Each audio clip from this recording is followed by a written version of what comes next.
My husband screamed at me because of his associate again, so I quietly resigned as his assistant, walked away and never looked back. Now he has realized how much of his life I made to work, and now he hates her and wants me back. The mahogany desk didn't break when Elias slammed his fist onto it, but the framed photo of his late mother rattled dangerously near the edge. I reached out instinctively to steady it, my fingers brushing the cool silver frame. You're being incompetent, Monique. It was one file, one simple acquisition file for the Sterling account. Elias' voice was a low roar, the kind that vibrated in my chest. I put the file in your briefcase, Elias, I said, my voice practiced in its neutrality. I checked it twice before we left the house this morning. Then where is it? Because Rachel says it never arrived at the conference room. She had to stand there for 20 minutes looking like an amateur in front of the board while I scrambled to find a backup. He gestured toward the door, where Rachel Jenkins stood. She was wearing a soft, cream-colored cashmere sweater that made her look like a cloud, fragile, ethereal, and utterly harmless. Her eyes were wide, brimming with a watery sheen that suggested she was moments away from a panic attack on my behalf. Elias, please don't be hard on her, Rachel whispered, her voice trembling just enough to be heard. I'm sure Monique meant well. It's a lot of pressure being your assistant and managing the household. Maybe she's just overwhelmed. I can take over the Sterling project entirely if it helps lighten her load. She looked at me then, a look of pure, saintly pity. To anyone else, it looked like a colleague trying to save a struggling coworker. To me, it was the twist of a knife I had been feeling for 3 years. See, Elias snapped, turning back to me. Rachel is trying to help you, and you're standing there with that blank look on your face. This reflects on me, Monique. People are starting to wonder why I keep you on. People are starting to wonder why you keep your wife on. That was the unspoken truth. In this building, in the eyes of the board, and even in the eyes of Rachel Jenkins, I was Monique Fontaine, the dedicated, slightly dowdy assistant who had been with Elias Woods since his startup days. Nobody knew that when the sun went down, I was the woman who shared his bed. Nobody knew that the gold band he wore on a chain under his shirt matched the one I kept tucked inside a hidden pocket in my purse. I'll go look for it, I said quietly. Don't bother, Elias sighed, rubbing his temples. Rachel already recreated the data. Just go home. You're clearly not focused today. Stay out of our way while we finish the merger prep. Our way. I looked at Rachel. She gave me a small, encouraging nod, the kind you give a child who has just failed a spelling bee. I'll make sure he eats dinner, Monique. Don't worry about a thing. I walked out of the office. I didn't go to my desk. I didn't go to the break room. I walked straight to the elevators, my heels clicking on the marble floor, a sound that usually felt like progress but today felt like a countdown. I got into my car and sat in the silence of the parking garage. My hands were steady on the steering wheel. That was the most frightening part. I wasn't shaking. I wasn't crying. For 10 years, 7 as his shadow and 3 as his secret wife, I had been the foundation Elias Woods built his empire upon. I scheduled his life. I drafted his speeches. I ironed the shirts he wore when he took Rachel to client dinners that looked suspiciously like dates. I had been a hopeless crush who won the prize, only to realize the prize was a cage. I reached into my glove box, pulled out a manila envelope I'd been keeping there for 6 months, and drove to a different office building, one that didn't have the Woods logo on the glass. To understand how I became a ghost in my own life, you have to understand the man Elias Woods used to be. 10 years ago, he was a brilliant, caffeine-addicted coder with a vision and no shoes. I was a marketing intern who saw the fire in him. I stayed late to help him organize his chaos. I bought him sandwiches when he forgot to eat. I loved him with a ferocity that made me feel invincible. When the company took off, so did he. But as he climbed, he became obsessed with optics. The board needs to see me as the eligible visionary, he had told me 3 years ago, the night we eloped in a quiet courthouse in Vermont. If they think I'm settled down, the Maverick brand dies. Just for a little while, Monique. Let's keep this our little secret. Just us against the world. I believed him because I wanted to. I was so flattered that this lion of industry wanted me that I didn't care if the world knew. I thought the secret made it more romantic. Then came Rachel. She was hired 18 months ago as a strategic associate. She was younger, polished, and had a way of leaning into Elia's space that felt like an invitation. The first time I saw her manipulate him, we were at a gala. I was there as his assistant, carrying his tablet. Rachel was there as his +1 for branding purposes. Oh, Elias, she cooed, touching his forearm lightly. The CEO of Vanguard is looking at us. He mentioned he loves seeing a power couple dynamic. Should I play along? I'd hate for him to think you're unattached and lose interest in the partnership. Elias had looked at me, a brief flash of guilt in his eyes, before turning back to her. Whatever it takes to close the deal, Rachel. That night, I watched from the sidelines as he introduced her to the elite of the city. He didn't tell them they were engaged, but he didn't have to. He allowed the rumors to swirl. He fed them. And Rachel? She played the role of the accidental fiancé with terrifying precision. She would accidentally leave her lipstick in his car. She would unintentionally post photos of them working late at his house, our house, carefully cropping me out of the background. And every time I brought it up, Elias turned it on me. You're being insecure, Monique. It's business. Rachel is a team player. Why can't you be more like her? The drive back to the house I had decorated, the house where I lived in the guest room whenever important investors stayed over, was the loneliest 5 miles of my life. I didn't pack everything. If I packed everything, he'd notice too soon. I only took what was mine before him, my grandmother's jewelry, my degree, and the folder I'd been compiling for months. I left the designer dresses he'd bought me to wear to functions where I had to stand 3 feet behind him. I left the secret wife ring on the nightstand, right next to a cold cup of coffee. Then, I sat at the kitchen island and wrote the shortest letter of my professional career. Elias, you mentioned today that people are wondering why you keep me on. I've decided to stop making them wonder. I am resigning, effective immediately, from Woods Industries and from this marriage. Do not call me. My lawyer will be in touch regarding the dissolution of the marriage you worked so hard to hide. Best of luck with the Sterling account. I hope Rachel's recreated data holds up. Monique. I left the note pinned under his car keys. Then, I walked out, blocked his number, and moved into a small, prepaid Airbnb across the city under my maiden name. For the first time in a decade, I wasn't waiting for a text. I wasn't checking a calendar that wasn't mine. I slept for 12 hours straight. The first 48 hours of Elias Woods' new life were, I imagine, relatively peaceful. He likely felt a sense of relief. No more insecure wife whispering about boundaries. No more guilt when he let Rachel lean her head on his shoulder in the back of a town car. But on Monday morning, the reality of the silent architect's absence began to settle in like a cold draft. It started with the coffee. Elias didn't know how to work the high-end espresso machine I'd imported from Italy.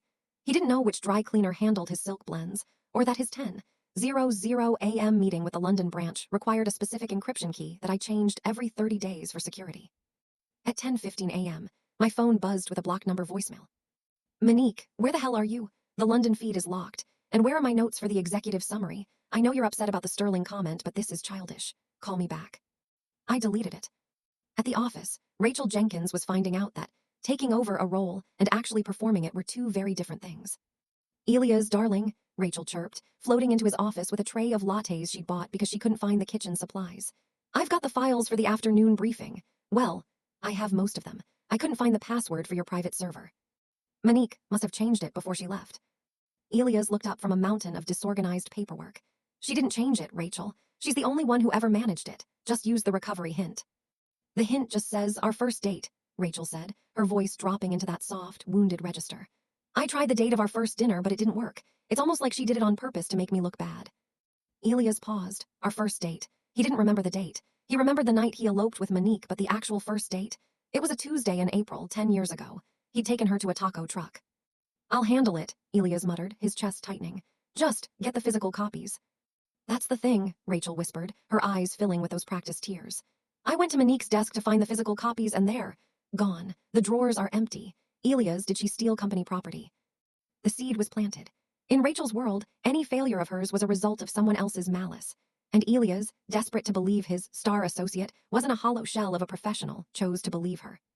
2 weeks passed. I spent them in a haze of legal consultations and job interviews. It turned out that being the backbone of a multi-billion-dollar company for a decade makes your resume look like pure gold.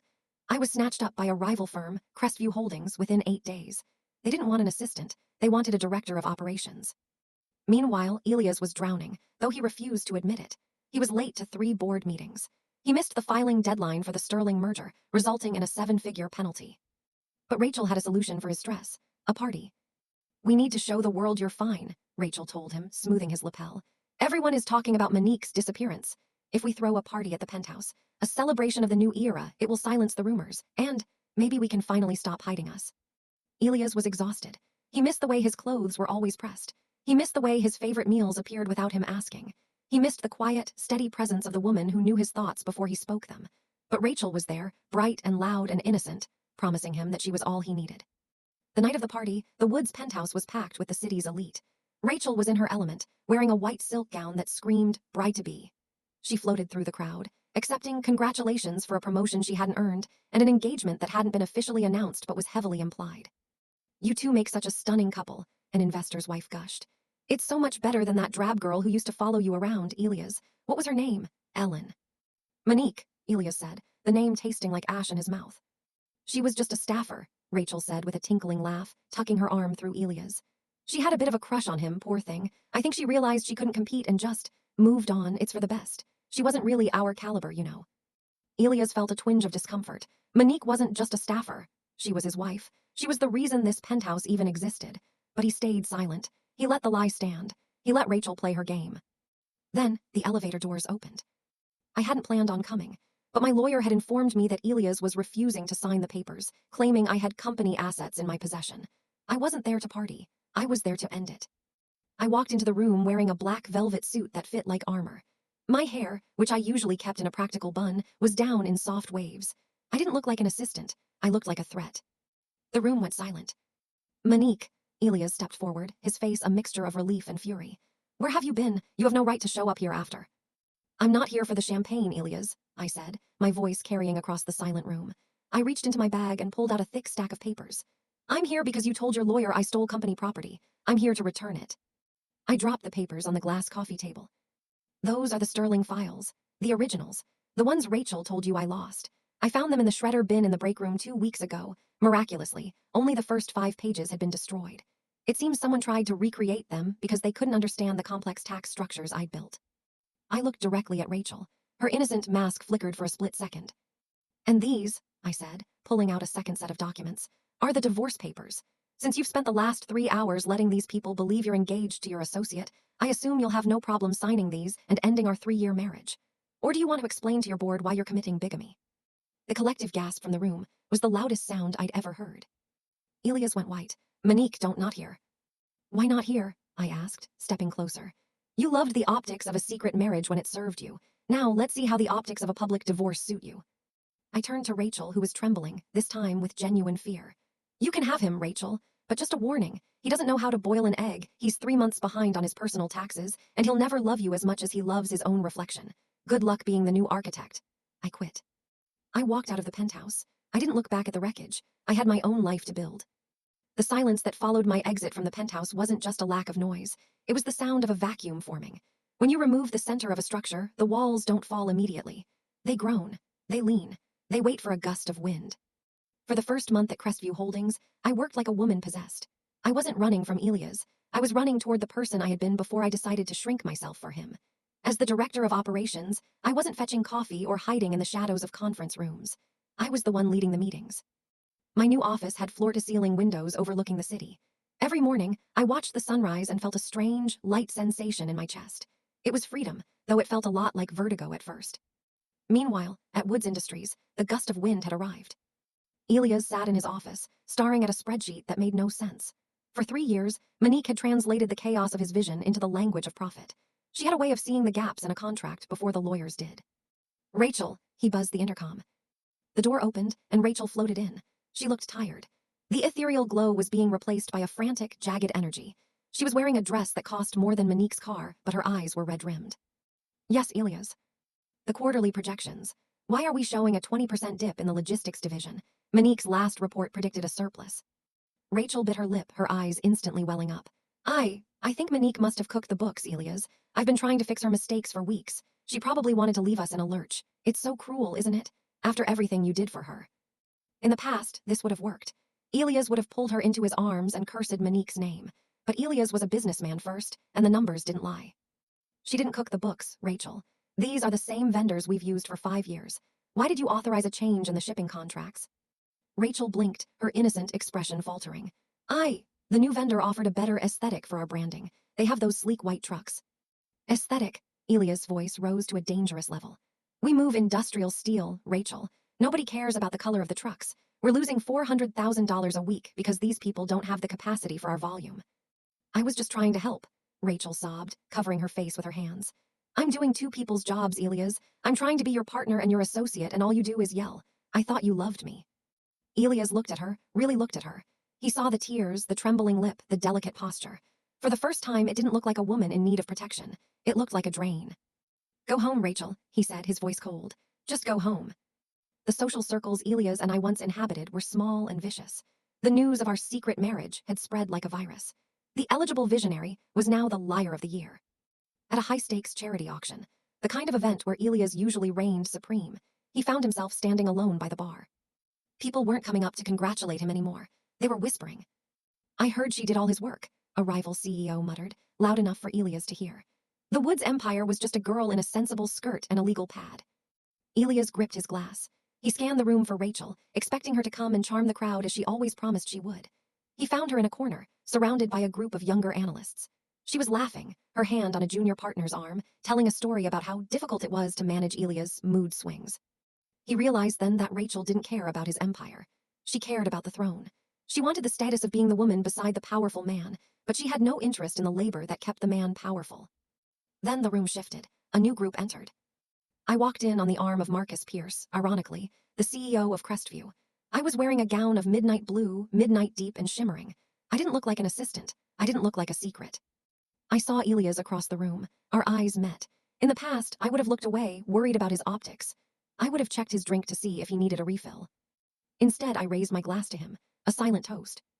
Elias started toward me, his face a mask of desperation. He pushed past a waiter, his eyes fixed on me like a man drowning who had just spotted a lifeboat.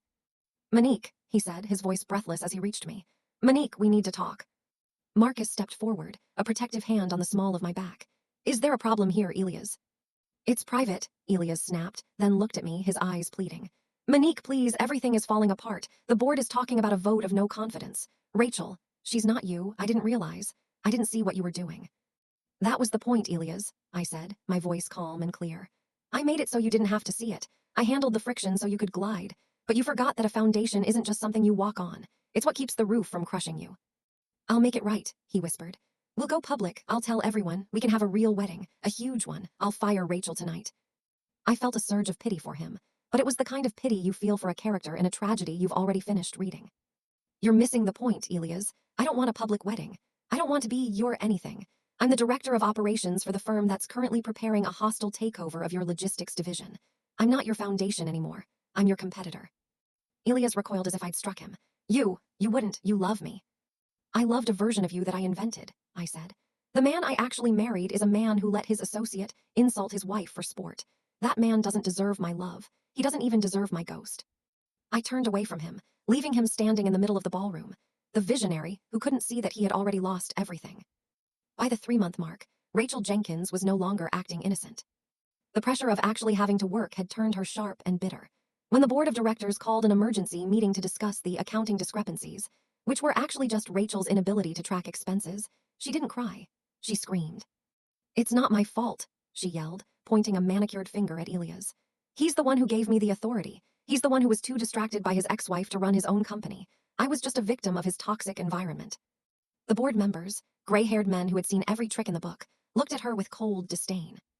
"Miss Jenkins," the chairman said, "you were hired as a strategic associate. Your strategy has cost this company 12% of its market share in 90 days. And as for the engagement, you've been touting to the press. Mr. Woods' divorce papers were finalized yesterday. There is no Woods-Jenkins merger. There is only a Woods-Jenkins liability." Rachel turned to Elias, expecting him to defend her. But Elias was staring at the empty chair beside him, the chair where Monique used to sit, taking notes, keeping the world at bay. "Elias," Rachel hissed, "say something." Elias looked at her. He saw the way her mouth was twisted in anger, the way her innocent eyes were now cold and calculating. He saw the woman he had traded his life for. "You're fired, Rachel," he said quietly. "Get out." "You can't fire me," she shrieked. "I'll sue. I'll tell everyone about the secret wife. I'll ruin your reputation." "It's already ruined, Rachel," Elias said, his voice hollow. "Monique took the reputation when she left. All that's left is the bill." The boardroom at Crestview Holdings felt like a cathedral of glass and steel. I sat at the head of the table, a position Elias never would have allowed me to occupy in his presence. Before me lay the schematics of Woods Industries, not just the finances, but the soft tissue of the company. I knew which managers were loyal, which departments were bloated, and exactly where Elias had hidden his debt. "The logistics division is the heart of it," I told the Crestview board. "Without the shipping arm, Woods Industries is just a collection of intellectual property with no way to deliver. We don't need to buy the whole company. We just need to cut the heart out." Marcus Pierce watched me with an expression of profound respect. "And you're sure he won't see this coming?" "He's distracted," I said, my voice cold. "He's spent the last month trying to find a replacement for me. He's looking for a person, not a solution. While he's searching for another ghost to haunt his hallways, we're going to take the house." The move was surgical. Within 72 hours, Crestview launched a series of aggressive bids for the third-party logistics firms that Woods Industries relied upon. We bought their contracts. We poached their fleet managers. By Friday, Elias woke up to a company that could produce products, but couldn't move them. My phone rang. It was the first time I hadn't blocked a number in weeks. It was the Woods corporate line. I let it ring. Then I picked it up. "Monique," Elias' voice sounded like he'd been drinking glass. What are you doing? You're destroying me. This isn't business, this is a vendetta. It's not a vendetta, Elias. It's a market correction, I replied, staring out at the city skyline. You taught me that optics and efficiency were the only things that mattered. I'm just being efficient. You didn't value the logistics of your own marriage, so why should I expect you to value the logistics of your company? I'm sitting here in an empty office, he whispered. Rachel is gone. She stole the company credit card on her way out. She's been talking to the tabloids, Monique. She's telling them I forced her to act like my fiancé to hide a sham marriage. She's making herself the victim. She's very good at that, I said. But you chose that performance. You gave her the stage. I made a mistake. A terrible, life-altering mistake. Come back, Monique, not as an assistant, as a partner. We can fix the company together. I'll give you 50% of everything. You don't have 50% to give anymore, Elias. Check your email. The board just accepted our offer for the logistics buyout. You're a CEO without a supply chain. You're just a man in a very expensive chair. I hung up before he could beg. The silence that followed was the sweetest sound I had ever heard. A week later, I received a package at my new office. It was a courier-delivered box with no return address, but I recognized the handwriting on the sticky note inside. It was from an IT specialist I had hired years ago for Woods Industries, a man who had always been more loyal to me than to Elias. Inside was a flash drive and a brief note. Found this in the backup logs of the server, Rachel. Accidentally wiped. Thought you might want the truth. I plugged the drive into my laptop. It contained a series of internal messages between Rachel Jenkins and a contact at a rival firm, not Crestview, but a predatory venture capital group. The messages were a roadmap of betrayal. Rachel, he's completely dependent on her. If I can get Monique out of the way, he won't know how to handle the Sterling merger. I'll misplace the files, blame it on her incompetence, and he'll fire her. Once she's gone, the company will be vulnerable for your takeover. Contact, and if he doesn't fire her. Rachel, he will. I've got him convinced I'm the only one who truly understands his vision. He's a sucker for a pretty face that cries on cue. I'll make her look like a jealous, failing employee. He'll choose the engagement optics every time. She had never loved him. She hadn't even had a crush on him. She had been a corporate spy dressed in cashmere and innocence. Every mistake she made wasn't incompetence. It was sabotage. She had played the damsel in distress, role so well that Elias had handed her the keys to his kingdom while she was secretly selling the bricks to the highest bidder. I realized then that Rachel hadn't just walked over me. She had used Elias as a bridge to get to what she really wanted. And Elias, in his arrogance, had thought he was the one in control. I debated sending it to him. I debated letting him live in the dark. But then I realized that the ultimate revenge wasn't just him being poor. It was him knowing exactly how much of a fool he had been. I forwarded the entire thread to his personal email with a one-sentence subject line. The innocent associate. 6 months passed. The Woods empire didn't vanish, but it shrank until it was a shadow of its former self. Elias had to sell the penthouse. He had to sell the private jet. The eligible visionary was now a cautionary tale mentioned in business schools, a case study on why personal character and corporate governance are inextricably linked. Rachel Jenkins vanished into the legal system. The venture capital group she was working for dropped her the moment her cover was blown by the leaked emails. Without a powerful man to hide behind, her innocence looked like what it was: fraud. She was facing multiple lawsuits for corporate espionage and theft. I sat in a restaurant in the heart of the city, waiting for a table. I was meeting with the new board of the logistics company I now chaired. I was wearing a suit I'd bought with my own bonus, and a ring on my finger that was a simple, beautiful sapphire, a gift to myself for my 35th birthday. Monique. I turned. Standing there was a man I barely recognized. Elias had lost weight, but not the healthy kind. His hair was thinning, and his suit, though still expensive, looked tired. He looked like a man who had spent a lot of time alone. Elias, I said, my voice steady. I saw the news, he said, gesturing to a business magazine on a nearby stand. My face was on the cover. The architect of the new age, how Monique Fontaine rebuilt an empire. You look happy. I am happy, Elias. I'm also very busy. I read the emails, he whispered, stepping closer. The smell of scotch clung to him even at 1:00 p.m. You were right about everything. She was a monster. But I was the one who let her in. I've spent every night for the last 6 months thinking about that morning I yelled at you over the Sterling file. If I could go back.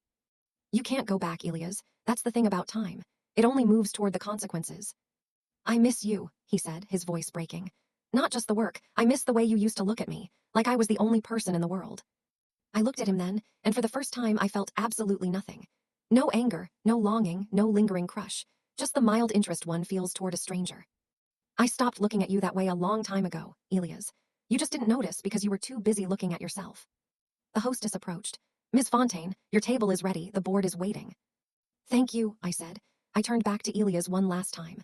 Goodbye, Elias. I hope you find whatever it is you're looking for, but stop looking for it in me. I'm not there anymore. I walked into the dining room, my head held high. Behind me, Elias Woods stood in the lobby, a man who had once had everything and realized too late that he had traded his soul for a mirror. I took my seat at the head of the table. I picked up the menu. I looked at the future, and for the first time in my life, I wasn't anyone's secret. I was the main event. 1 year later, the world had forgotten the secret marriage of Elias Woods, and so had I. I was in Florence for a weekend, a trip taken not for a merger, but for the sheer, indulgent purpose of breathing. I walked into a small gallery off a cobblestone alley, the air smelling of linseed oil and old stone. I stopped in front of a canvas, a sprawling, chaotic storm of deep blues and jagged gold. It felt like my life had looked 18 months ago, a beautiful disaster waiting for the light.